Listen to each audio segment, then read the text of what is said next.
মুখ্যমন্ত্রী শুভেন্দু অধিকারীর নির্দেশের পরই তৎপর পুলিশ। উলুবেড়িয়ার গ্রামে বুলডোজার দিয়ে অবৈধ চোলাইয়ের ঠেক গুঁড়িয়ে দিল পুলিশ।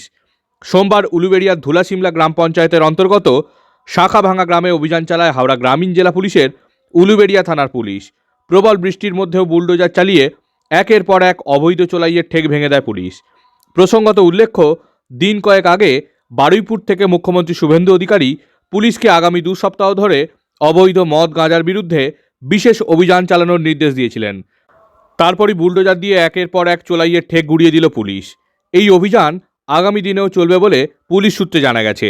প্রসঙ্গত, উলুবেড়িয়ার হীরাপুর অঞ্চলের মদাই ও ধুলাসিমলা অঞ্চলের শাখাভাঙা দাঁতপুর সহ একাধিক এলাকায় দীর্ঘদিন ধরে অবৈধ চোলাই তৈরি হয় বলে অভিযোগ।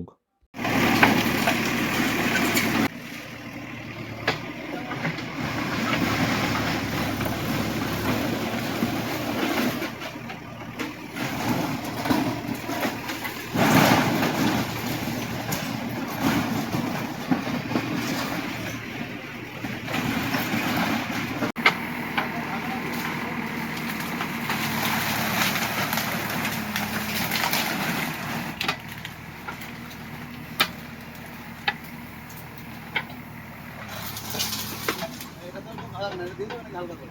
এটা দাম